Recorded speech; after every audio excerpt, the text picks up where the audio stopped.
Welcome to Explosive Enterprises. If you've seen our other videos, you know we don't toss around words like ultimate casually, but today we have a build that I think qualifies. Flashback to IWA 2024, LCT announced the return of their line of A&K M60s, and I immediately set aside money for one. Months passed, and over a year later there was still no sign of them. A reliable source then informed me that while an M60E4 would probably be coming at some point, there were no definite plans to make the other variants. Then I happened upon a sales listing on a UK Airsoft forum, an old Inokatsu M60E3.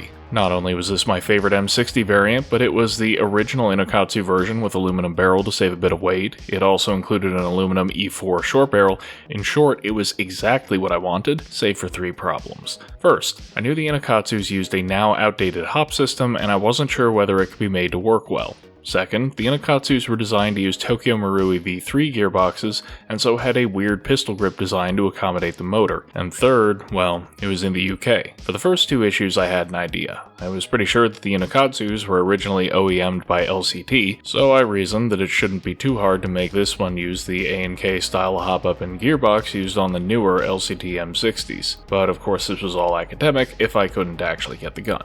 Well, through one of my online communities, I actually know an employee at Fire Support who goes by the handle Sheffington, and he was able to convince his boss to let him buy the gun on my behalf and ship it to the US. I really can't thank Chef at Fire Support enough for making this possible. You guys are awesome, and I am in your debt. So, 1 week and $1,500 later, I had my Grail gun, and it was intact for all of 30 minutes before I started destructive alteration. First, I removed an internal bracket to clear space for the gearbox, then used a Dremel to carve out clearance for the A&K gearbox on the top and a slot for the A&K pistol grip on the bottom. I should mention that the A&K M60E4 featured in our prior video would serve as a donor gun to build this one out, lending its gearbox, hop, pistol grip, and some minor parts to the cause. In the course of disassembling the Inokatsu, I ran into a problem. The gun actually included the original installation guide, and it clearly shows the gas tube securing with standard right-hand threading. So I turned the gas tube counterclockwise to remove it, but it didn't want to budge, I assume due to thread lock. No, actually the instructions lied, it was left-hand threading. I splinted it with a bit of steel rod slathered in JB weld, and fortunately this has held up fine since then. But I soon found a more serious problem. I was completely wrong in assuming the dimensions were comparable to the newer LCTs or A&Ks. The receiver isn't quite as tall by a couple of millimeters, which made the gearbox sit too high to align to the barrel. After some brainstorming, I made the difficult decision to take a spare gearbox shell and grind down the bottom, allowing it to sit lower. Because this modification exposed the spur gear at the bottom of the gearbox, it was then necessary to carve a relief channel in the receiver, though this has since been covered up. As well, the pistol grip's rear shelf had to be modified to avoid the sector gear hitting it. Yeah, we're reaching levels of jank that shouldn't be possible, but don't worry, this was the worst of it. Since the grinding eliminated the wiring plug that interfaces with the receiver, I also had to rewire the gun in the same manner as the PKM in our prior video, but then I was done messing with the gearbox. On the left side of the gun, I drilled out 2 rivets and drilled screw holes for the gearbox to hold it in place. I then designed and 3D printed a bracket for holding the chamber and feed tube, since on the A&K there is a shelf in the receiver that the chamber threads onto. I ground out the original bracket for the hop unit, then 3D printed an adapter for the Inokatsu barrels to hold the bull gear hop unit correctly. I shifted the feed hole location slightly, and replaced the hardware with the A&K equivalents to permit use of A&K box mags, and reused my Capco box and real box mag hanger from the A&K project. While the Inokatsu did come with an E3 box mag hanger, it was designed to use this strange Inokatsu box with integral hanger that, as far as I'm aware, is not based on any real M60 ammo feeding solution. There were a bunch of additional minor tweaks I made to the gun, fixing cracks in the stock, adjusting the trigger sear to clear the switch, removing the return mechanism for the charging handle to clear the gearbox, shimming the front pistol grip retaining lug to sit higher, and so on, but all the heavy lifting was done, so let's walk through the final result and talk about just what makes this gun so special. Both barrel groups included with the gun have aluminum barrel, muzzle device, front sight, and gas tube, with a very nice gunmetal finish that matches their real steel counterparts. These barrel lengths correspond to the full length as on the original M60, primarily used by Marines, and the shortened commando length, primarily used by SOF, and which would subsequently become standard on the E4. The carry handles and barrel bases are steel and have an excellent parkerized finish. One major difference from the A&Ks is how the barrels index to the gun. There's a small slot on each barrel base, which corresponds to the head of a hex screw in the front trunnion. With just a little bit of shimming, this alignment keeps the barrels fairly rigid, avoiding the looseness typical to the A&Ks. The front trunnion, interestingly, is also aluminum and has the same gunmetal finish as the barrel. It also has markings, though Seiko Desnef is a bit funny, and the rear sight, which is steel and perfectly rigid. The gas tube remains the bipod assembly, which is a different design from the later E4, and again, full steel. And the plastic handguard, which is the most distinctly recognizable element of the E3. The receiver is full steel and shows off the excellent parkerizing on most of the steel parts. Interestingly, the top cover is also steel despite the real thing being aluminum, but it has the appropriate satin black finish. We're not sure why they made the top cover steel and the front trunnion aluminum rather than the other way around, but in terms of weight, it evens out. The top cover has a solid rubber cheek rest, and I'm honestly surprised it's in as good shape as it is considering its age. The stock, on the other hand, didn't fare so well, and I had to make some repairs to address cracks.